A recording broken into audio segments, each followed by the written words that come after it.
สบายดีพี่น้องสบายดียามเช้าเนาะสบายดีเบิดสุขุสุขคนเนาะเดี๋ยวก็สิย่างไปมักทัวปีพี่น้องไปเก็บมักทัวปีต้นพร้าวเนาะน้อยก็หดให้แล้วล่ะทำความสะอาดกับใบมันบ่ยังใบมันบ่อยากเข่ามันได้นอนเลยตัดได้บ่อยากกระทำมันได้เพราะว่าสำหรับจะตัดอัตบอลต้นมะพร้าวนี่แหละมันเป็นแปลนแน่อ๋อมะกระทินตาสะอ่อนฝนกระตกพี่น้องเอ้ยพายุเข้าตกค่อยๆลิ่นๆนะเดี๋ยวไปเก็บมักถั่วปีก่อนเอาเมื่อบานใหม่เมื่อตำกินแสบๆจากบาด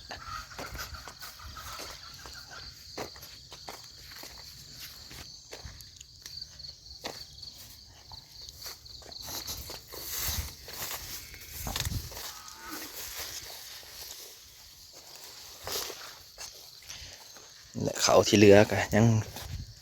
หายนี่ก็หายลุ่มเขาเจ้าสีหาย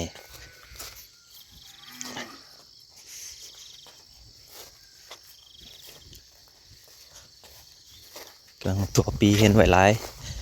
ลายมือแล้วมันใหญ่แล้วล่ะเล็กน้อยจักไว้ใช้ตื่นมาผมเห็นเลยเขาลงเทียงนาเขาบอกหาของเงินอีกแล้วบ่ตื่นมาบ่เห็นเขาได้ยินแต่เสียงแววๆแล้วก็บ่เห็นเลย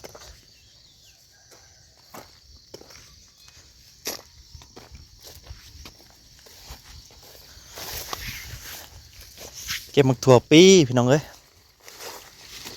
บ่ได้เคยกินเนี่ยมักถั่วปีเนาะมักถั่วปีก็คือมันถาเป็นแต่ยามเดือน12เด้พี่น้องเอ้ยมันเป็นแต่ยามเดือน12เห็นไหมสิปลูกแต่หัวปีปลูกแต่ปลูกกับปลูกโลดมันกระถาเป็นยามนี่คือเก่าขนาดเราปลูกของได้หามันคือล่ามเครือแล้วมันก็เป็นโลดได้กันหอดยามเดือน12เก็บปักถั่วปีไปตำอ๋อสมมติดูพี่น้องมันน้ำร้ายมากเลยถั่วเนี่ยตำแล้วก็น้ำลายแซ่บอ๋อทู่น้องเลย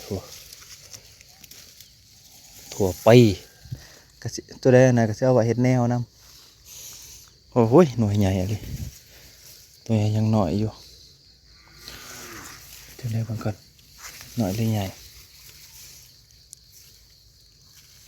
ปิดเป็นน้ำหน่อยหนึ่งพี่มือมักใหญ่เลยมาได้มา2-3 มื้อใหญ่เลยฝนก็ตกใส่ตกลินเบิ่งพี่น้องเปิดงามเสยมาปลูกทิมไว้อย่าซื้อนะถ้าไม่เอาเขาเนี่ยมันเป็นแล้วมันเป็นเองมาหลดถ้าพอต้องมาดูแลอีสังมันทั้งนั้นแหละเขาเนี่ยเป็นก็คือเป็นมันมียังกินก็แสดงว่ามันไก่ใหญ่นี่แนวกัดเนี่ยมันกับบ่ใหญ่นี่ตึงแข็งโปกเลยแบบแข็งเลยดูหน่อยเรื่องหน่อยเก็บมาให้เบิ่งพี่น้องเอ้ยพ่อได้ตำนะปลูกปลาไว้ซื้อนะพ่อได้ตำ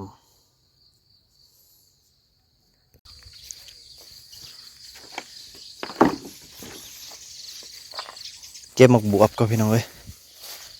เก็บหมกบวบก่อนอยู่ทางบ้านใหม่มันบ่มีนะหายากหาเราบ้างหมกบวบจีเถาหรือว่าจักหน่อยเนี่ยจังเลยโอ้ยเถาแล้ว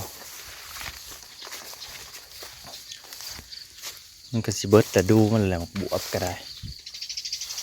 มันก็สิตายเบิดแล้วหน่วยนึงเหี่ยวตายเบิดแล้วเบิดละดูมัน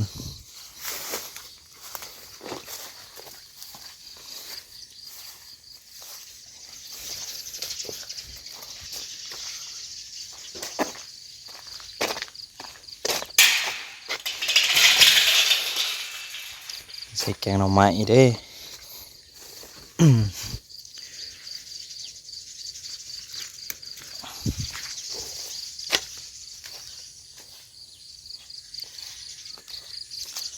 เสามากันเราเก็บนั่นเก็บนี่น้อยมักถั่วมาตำน้ำหมักบวบน้ำ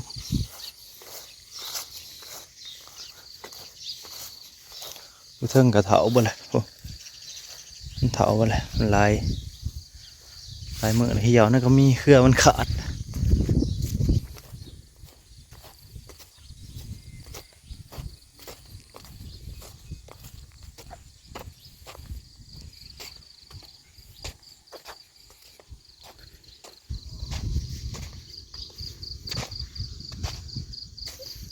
อยู่ใส่เด้บอันนี้คือหายากกันบวบก็ได้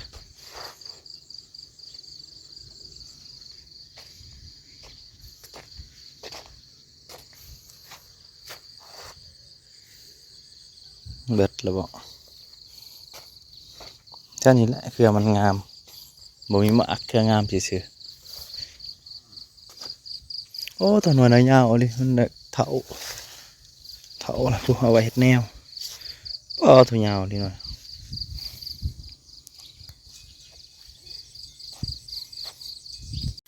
ได้หมกบวบให้น้อยนี่แต่หมากยาวๆลูกหมกบวบเก็บเมื่อวันใหม่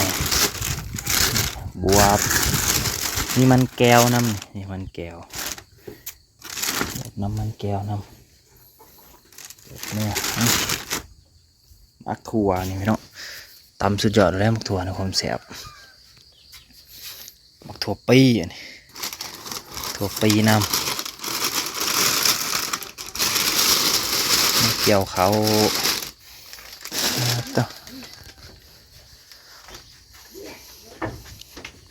เก็บเดินทางเขาจะเก็บเดินทางพี่น้องเก็บเดินทางแล้ว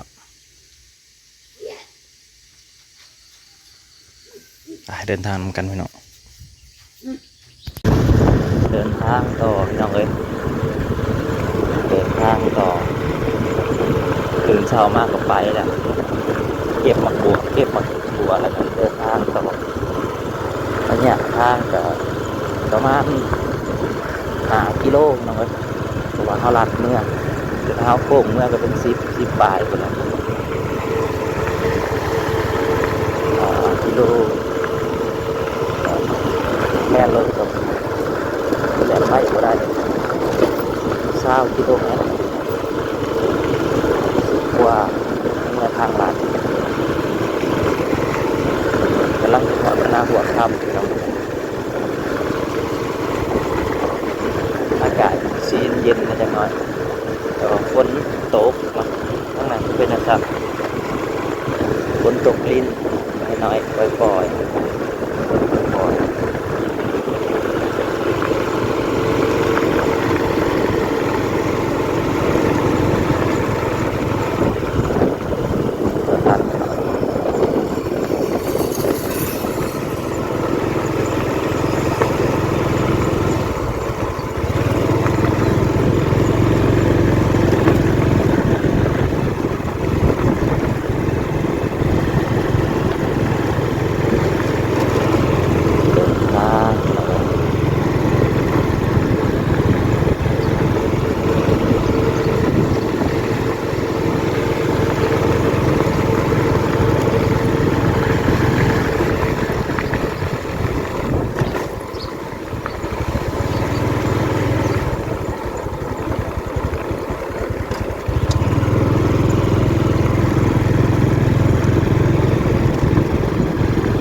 หลัดเขาทางบ้านมาดู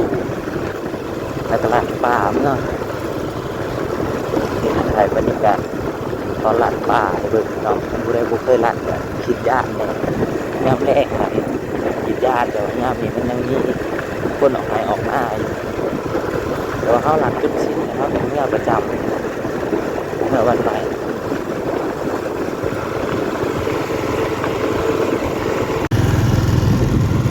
คือทางลัดพี่น้องเอ้ยทางลัดเมื่อมีแต่ป่าจักหน่อยมีแต่ป่าเลย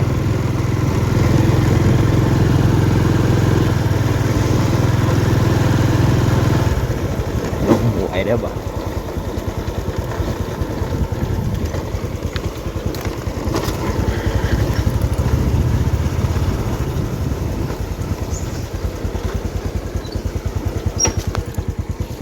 หนามไม่ได้ในหัวนี่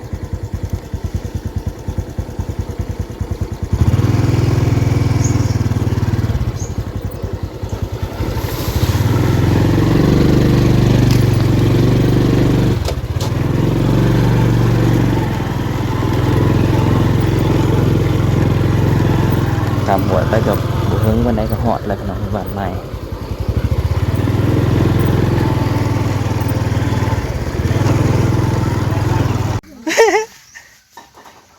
ตื่นเลยมาหอดทันวาหน่อยเลยน้อยโยโยโย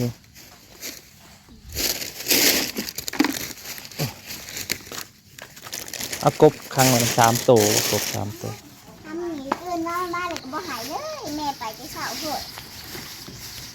แม่ไปหาเห็ดบ่ลูกฮะ เพื่อนแม่เลยสิมาก็เพิ่งเจอ บ่หายดอกเล่นนะค่อยก็เล่น ไม่ได้หาย ว่าหน่อยสิ ตื่นมาเลยก็บ่หายเลย ย่อไปไว้ด้วยนะกบ3 ตัวนะบ่ใหญ่มันนะแห้งๆมีหมักถั่วมีหมักบวบ ตัวก็มีมันก็มี มันน้ หัวคือมันงามแท้ ำกลับมาหาเห็ดแต่เช้าผู้ไปได้อยุ่จัน ได้อยู่ ไม่เบิ่งเห็ดเอ้า เพิ่นนั่นแหละทางเก็บทางโน้นนี่ อืม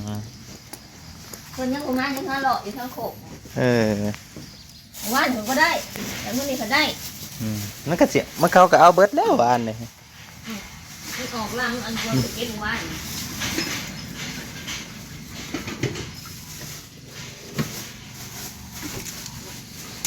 นั่นเนาะ อยู่ในเอื้อนัดเด้อลูกเอาหน่อย ไม่บ่ฮ้อง อยู่ในเอื้อนัดเด้อ ตื่นมาแล้วก็ พอไปเกี่ยวข้าวกันเด้อ กินข้าวก็ อ้าว ทานข้าวก็ ก็ท ต้อง ำน่ากินบ่ ไปแล้วฝนลงแล้วยังเฮ็ดกินอยู่ไปกินข้าวก่อน นมไผนี่ฮะนมไผนี่ฮะนมไผนี่นมไผคันบ่คันอีกแล้ว เปิ้นยุ่งจักขึ้น น้องกัดว่าเป็นยัง มันแดง เป็นพื้นพอกันใหม่พี่น้องขอบคุณอะไรที่มารับชมผู้หลุดปันเขา